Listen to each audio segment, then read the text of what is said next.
네, 반갑습니다. 우리 5월 둘째 주 우리 사랑방 나눔지 공부에 동참해 주신 우리 모든 성도님들 주님의 이름으로 환영하며 축복합니다. 오늘 우리 오전에 이렇게 우리 하천 부지 우리 산성 가칭 산성 공원 좀 조성도 하고 좀 가꾸느라 오후에 이제 녹화를 하다 보니까 우리 본당에 은혜홀에서 이제 드럼을 하고 있어서 목양실로 올라와서 오늘 영상을 이제 찍습니다. 이제 뭐 내일 우리 주일에 오시면 이 영상은 우리가 주일 이후로 보시겠지만 또 산책도 하시고 그렇게 교회 오실 때마다 풍성하게 함께 우리 교제하며 누리시기를 바라고요.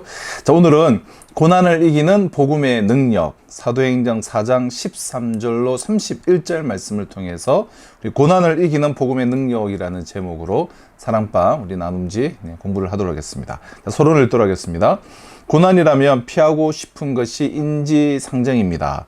그러나 초대교회 성도는 달랐습니다. 그들은 기도할 때 눈앞에 닥친 핍박과 고난을 면하게 해달라거나 어려움이 속히 지나가기를 구하지 않았습니다. 오히려 고난에 굴하지 않고 담대히 하나님의 일을 수행하게 해달라고 기도했습니다. 복음을 전하기 위해서라면 고난도 자처했습니다. 고난을 면하는 일보다 복음을 전하는 일이 더 중요하게 여겼기 때문입니다. 그리스도인에게 복음은 고난을 피하는 특권이 아니라 고난을 이기는 능력입니다. 이 마지막 문장을 우리가 참 기억했으면 좋겠다 싶은데요. 우리 그리스도인들에게 우리에게 주어진 복음은 고난을 피하는 특권이 아니라 고난을 이기는 능력이다. 고난을 이기는 복음의 능력을 우리 모두가 다 소유하지 않았습니까? 그럼 우리가 가지고 있는 복음의 능력으로 인해서 모든 고난들을 다 우리가 승리할 수 있는 복된 삶이 되었으면 좋겠다 싶은데요. 자, 이러한 우리 주제로 함께 나눌 본문을 보시면 먼저 첫 번째 큰 단락으로 13절 12절인데요. 전도를 막으려고 협박하는 관리들을 향해 사도들이 담대히 대답합니다. 1번 관리들이 즉 사내들인 공회원들이 사도들을 향해 경고한 이유는 무엇입니까? 17절 18절을 보실까요? 이것이 민간에 더 퍼지지 못하게 그들을 위협하여 이후에는 이 이름으로 아무에게도 말하지 말게 하자고 그들을 불러 경고하여 도무지 예수의 이름으로 말하지도 말고 가르치지도 말라 하니. 사내들인 관리들이 사도들을 향하여서 경고한 것은 이것이 즉 이제 복음이 즉 예수의 이름이 민간에 더 퍼지지 못하게 이제 위협을 하여서 이후에는 이 이름으로 즉 예수의 이름으로 아무에게도 말하지 못하게 하려고 사도들에게 이제 경고를 하고 있습니다. 지금 사도들의 그러한 안전병이 일으키는 사역들과 또 베드로의 설교를 통해서 수많은 이들에게 복음이 이제 퍼지게 되고 믿는 자들이 생겨나고 또 많은 이들이 호응을 하자 자기들의 힘으로는 어떻게 가로막을 수 없다는 것을 알게 되었죠. 그래서 이제 체포해 놓은 두 사도를 죽이지는 못하고 대신 위협하면서 풀어주면서 두 번 다시는 이 이름을 전하지 말아라. 그래서 더 이상은 퍼지지 못하게 사도들에게 이제 경고를 한 것인데요. 그럼 사도들이 전한 이 도의 핵심은 예수 그리스도의 부활이었어요. 너희가 죽인 예수 그리스도가 다시 살아나셨다. 그 예수 그리스도의 부활이었기에 이 사내들인 관리들이 이 전도를 차단하는 가장 확실한 방법은 예수님의 시체를 꺼내어서 보여주는 일이었습니다. 하지만 그것은 불가능했죠. 무덤에는 시체가 없었기 때문입니다. 관리들은 제자들이 예수님의 시체를 훔쳐갔다고 막 여기저기에 소문을 냈지만 이 제자들의 그 당당한 복음을 전하는 전도 앞에 더욱 당황할 수밖에 없었습니다. 어느 누가 자기가 한 거짓말을 위해 목숨을 걸 수가 있겠습니까? 심지어 제자들은 예수님을 버리고 도망쳤던 이들이에요. 이들이 지금 하는 말은 거짓말일 수가 없죠. 빈 무덤은 비어 있고 수많은 부활의 증인들이 있고 또 지금 제자들의 그 놀라운 변화의 모습이 있고 부활의 확실성을 입증하는 그 증거와 하나님의 이 역사 앞에서 이 사내들인 관리들이 할 수 있는 일은 그저 협박뿐이었다는 거예요. 너희들을 지금 풀어는 주지만 두 번 다시 이 이름으로 선포하지 말라. 그들이 할 수 있는 것은 이제 협박 뿐이었다라는 것입니다. 자, 이번 한번 보실까요? 베드로와 요한은 무엇이라고 대답합니까? 우리 19절, 20절입니다. 베드로와 요한이 대답하여, 자, 이들의 협박에 대답하여 이르되 하나님 앞에서 너희의 말을 듣는 것이 하나님의 말씀을 듣는 것보다 옳은가 판단하라. 우리는 보고 들은 것을 말하지 아니할 수 없다 하니. 베드로와 요한은 무엇이라고 대답하죠? 하나님 앞에서 너희의 말을 듣는 것이 하나님의 말씀을 듣는 것보다 옳은가? 너희들도 한번 판단해봐라. 우리는 보고 들은 것을 말하지 아니할 수 없다. 자, 예수님이 체포될 때 모두 뿔뿔이 도망치고 흩어졌던 그런 제자들이에요. 요정의 말 한마디에도 베드로의 경우는 예수님을 부인하고 조주하고 욕하면서 3번이나 반복해서 예수님을 저버렸던 그런 베드로예요. 그러나 부활하신 예수님을 만난 후 성령의 임재를 경험한 제자들은 완전히 뒤바뀌었습니다. 요정의 그 한마디에도 예수님을 부인했던 베드로는 이제는 그 대제사장들과 간원들, 이 종교재판의 여러분 얼마나 살벌합니까? 그 살벌한 그 현장, 그 대제사장들과 그 간원들 앞에서 담대히 예수 그리스도를 지금 증언하게 되었습니다. 그러니까 죽을지언정 주님을 부인하지 않겠나이다라고 그 최후의 만찬에서 그가 고백했던 그 고백대로 베드로의 약속은 이제야 자신의 그 고백을 지킬 수가 있게 되었습니다. 베드로 자신의 용기 때문이 아니라 오직 그리스도의 사랑과 부활하신 후에 자신을 찾아오시고 용납하여 주시고 다시 용서해 주시고 사랑을 베풀어 주신 그리스도의 사랑과 또한 이 성령의 역사 때문인 것이죠. 베드로와 요한은 정말 담대하게 그 사내들인 공회의 협박에 대해서 우리는 보고 들은 것을 말하지 아니할 수 없다라고 지금 대답을 하고 있습니다. 자, 이러한 첫 번째 우리 단락을 통하여서 우리 나눔 1번을 보실까요? 사도들은 복음을 방해하는 권력자들의 협박 앞에서 권력자들의 말이 아닌 하나님의 말씀을 듣는 것을 택했습니다. 세상의 말과 하나님의 말씀 앞에서 선택해야 했던 순간을 생각해보고 그때의 마음을 나누어 봅시다. 자, 이거는 또 다르게 표현하면 누구를 두려워할 것인가요? 세상을 두려워할 것인가? 하나님을 두려워할 것인가? 네. 이 당시의 종교 재판에서의 이 재판이라는 것은 매우 무시무시한 거예요. 십자가형을 처할 것인가? 십자가형에 처해질 것인가? 죽느냐 사느냐의 단순한 문제뿐만 아니라 극심한 고문과 고통이 있는 이 십자가형을 처할 수 있는 그런 상황이에요. 그런 재판 성상이에요.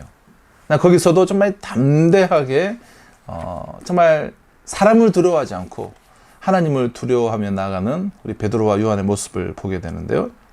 세상의 말과 하나님의 말씀 앞에 우리도 선택해야 했던 순간들이 있다면 어떤 순간들이 있었는지, 그때 나의 선택은 무엇이었고 나의 마음은 어땠는가 한번 서로 이렇게 나눠보는 시간들 가지시면 좋겠다 싶습니다. 자, 우리 크게 2번입니다. 두 번째 단락 23절로 31절 두 번째 단락인데요. 풀려난 사도들은 관리들이 한 말을 동료 교인들에게 알립니다. 1번, 사도들이 관리들의 말을 전했을 때 교인은 어떻게 반응합니까? 23절, 24절, 사도들이 노임에 그 동료들에게 가서 제사장들과 장로들의 말을 다 알리니 그들이 듣고 한 마음으로 하나님께 소리를 높이 이르되 대주제여 천지와 바다와 그 가운데 만물을 지은 이시오. 자, 사도들이 이제 협박을 받고 두 번 다시 예수의 이름을 전하면 그때는 반드시 너희들을 잡아 죽일 것이다. 그러니 두 번 다시 예수의 이름을, 예수의 부활을 증언하지 말라는 협박을 받고 일단은 풀려났어요. 풀려나자마자 두 사도는 예루살렘 성도들에게 다른 제자들을 찾아갔어요. 그리고 자신들이 겪은 또 관리들이 협박한 그 모든 말을 다 전했어요. 그때 교회 반응이 무엇이냐라는 거예요. 그들은 한 마음으로 하나님께 소리를 높여서 지금 기도하고 있습니다. 자, 먼저는 하나님을 찬양을 했죠. 큰 일을 겪어봐야 사람을 안다고들 말하죠. 큰 일을 겪어봐야 진짜 그 사람이 어떤지 알 수 있다. 평안한 상황 속에서는 적당히 감출 수가 있었던 그 민낯이 크고 다급하고 위급한 일 앞에서는 드러나게 된다는 뜻일 것입니다. 마찬가지로 신자의 믿음도 고난 가운데서 그 민낯을 드러내요. 진짜 신앙의 민낯을 드러낸다는 거예요. 자, 큰 박해를 직면한 지금 초대교회 성도들의 첫 반응은 염려와 걱정과 불안이 아니었어요. 제자들이 지금 두 제자가 노임을 받았지만 협박을 받았고 두 번 다시 예수의 이름을 전하면 다 죽게 된다는 그 무시무시한 사실은 소식을 갖고 온 거예요. 그러나 이 초대교회 성도들의 반응은 염려와 걱정이 아니었다는 거예요. 어떻게 이 방법을 헤쳐나갈까? 방법을 모색하기 위한 대책 회의도 아니었습니다. 그들은 즉각적인 찬양으로, 즉각적인 기도로 반응을 하였습니다. 그러한 기도에 대해서 우리 31절에 보면 하나님께서 즉각적인 응답을 해주시죠. 하나님을 의지하는 성도들의 그 기도에 하나님은 모인 것을 진동케 하심으로 즉각적인 응답을 주셨습니다.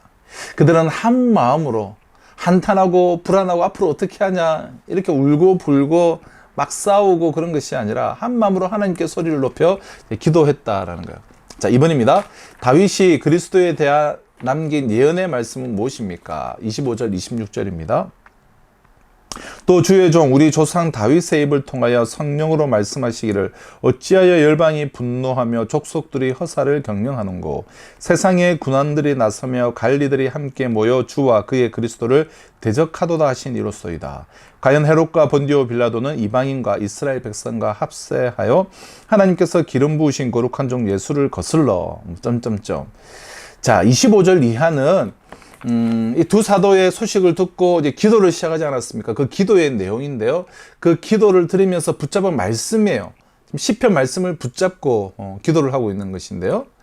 이 시편 말씀, 다윗이 그리스도에 대해 남긴 예언의 말씀이 무엇이냐? 어찌하여 열방이 분노하며 족속들이 허사를 경영하는고 세상의 군왕들이 나서며 관리들이 함께 모여 주와 그의 그리스도를 대적하도다.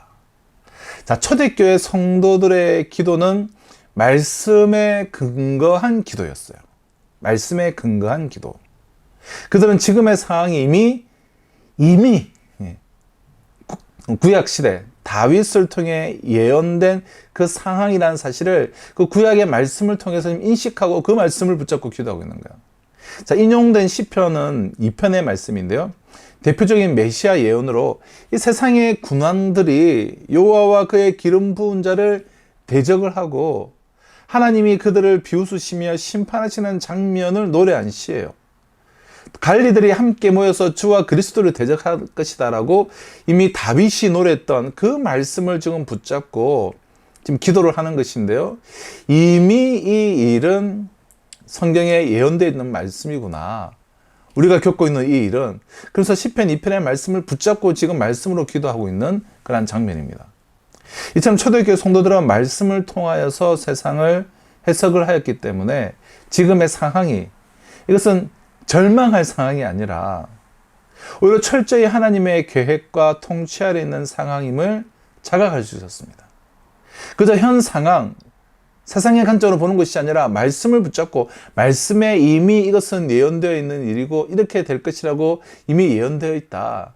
그래서 말씀을 꽉 붙잡고 기도함으로써 두려움에 떨지 않고 담대하게 기도할 수가 있었던 것이죠. 지금 이들의 기도의 내용을 보십시오. 어떤 내용인가? 말씀을 통해 세상을 통찰하는 눈이야말로 성도들이 가질 수 있는 담대함의 이유가 되죠. 그래서 3번을 통해서 보면 이들은 그저 자신들의 어려움에서 구해달라, 도와달라, 살려달라는 그런 기도가 아님을 우리가 3번을 통해서 알 수가 있는데요. 자, 3번. 교회가 이 위협 앞에서 기도한 내용은 무엇입니까? 29절 30절입니다. 이 말씀을 붙잡고 기도하면서 주여 이제도 그들의 위협함을 굽어 보시옵고 또 종들로 하여금 담대히 하나님의 말씀을 전하게 하여 주시오며 손을 내밀어 병을 낫게 하시고 표적과 기사가 거룩한 종 예수의 이름으로 이루게 지게 하옵소서 하더라. 지금 어떤 내용으로 기도하고 있습니까? 종들로 하여금 담대히 하나님의 말씀을 전하게 하여 주시오며 손을 내밀어 병을 낫게 하시고 표적과 기사가 거룩한 종 예수의 이름으로 이루어지게 하옵소서. 인생에 우리는 고난이 찾아오면 우리는 보통 그 고난을 제거해 주시거나 혹은 피하게 해달라고 우리는 그렇게 기도를 합니다.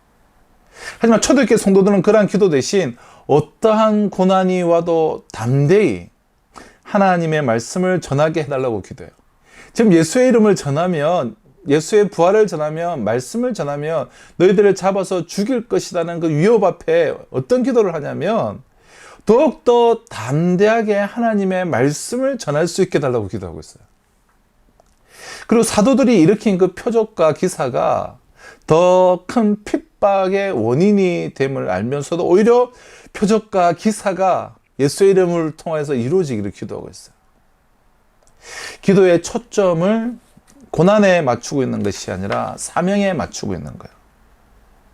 고난을 피하는 특권이 아니라 고난을 이기는 그 능력을 가지고 나아가고 있는 거예요. 이것이 바로 우리가 본받아야 할 기도의 모습이죠. 공동체의 기도 제목은 자신들에게 핍박과 위협이 오지 않는 것이 아니라 어떠한 어려움 속에서도 굴하지 않고 복음을 전할 수 있게 해달라는 그런 기도였습니다. 그래서 역경 속에서도 오히려 강력한 말씀의 능력이 나타나기를 기도하고 있는 거예요. 저와 여러분들은 위험에 처했을 때 어떤 기도를 드리고 있습니까? 그래서 이 위험을 벗어나게 해달라, 피하게 해달라, 이 고난을 그저 피하게 해달라는 것이 아니라 오히려 그것을 더 담대하게 전함으로 이겨가게 해달라는 이런 기도. 이것이 저와 여러분들의 참 우리의 기도가 되어야 되지 않을까. 우리 교회의 우리 사랑방의 기도가 되지 않을까 싶습니다.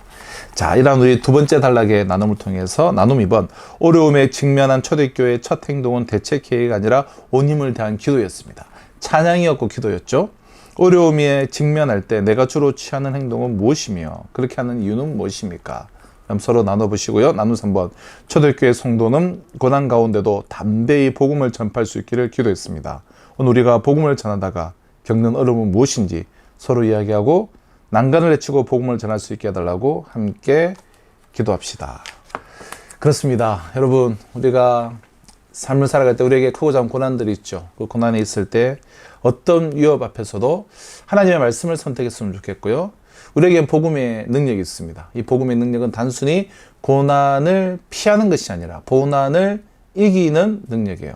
고난을 이기는 복음의 능력을 소유한 하나님의 사람들로서 우리에게 주시는 삶의 모든 고난들 승리하시는, 그래서 신사도행전의 역사를 써내려가는 우리 사랑방, 우리 상성교회 대수로 이번 주도 말씀을 풍성히 나누고 우리 기도해 주시면 감사하겠습니다. 네, 감사합니다.